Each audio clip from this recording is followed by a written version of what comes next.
Toshkentda yil boshidan buyon sodir bo'lgan og'ir oqibatli yo'l transport hodisalari qanchaligi ochiqlandi. Bu haqda Toshkent shahar Ichki ishlar bosh boshqarmasi axborot xizmati xabar berdi.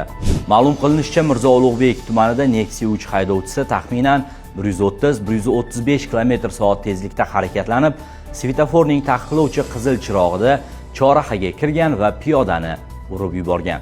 Oqibatda piyoda olgan tan jarohatlari sababli vafot etgan.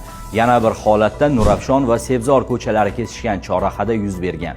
Unda Gentra haydovchisi qizil chiroqda harakatlanib, Matiz bilan to'qnashgan. Zarba oqibatida Matiz haydovchisi og'ir tan jarohatlari olib, shifoxonada vafot etgan.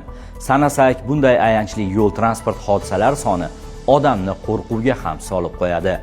Ichki ishlar bosh boshqarmasi huzuridagi tergov boshqarmasi katta tergovchisi Asliddin Salohiddinov yo'l harakati qoidalariga amal qilish jarimadan qochish emas, balki insonning o'z hayoti va atrofdagilar xavfsizligining kafolati ekanligini ta'kidlaydi. Eslatib o'tamiz, O'zbekistonda 2025-yilda yo'l transport hodisalari oqibatida 2188 kishi vafot etgan.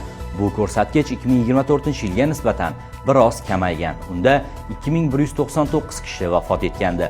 O'tgan yil davomida 8901 kishi turli darajadagi tan jarohatlari olgan.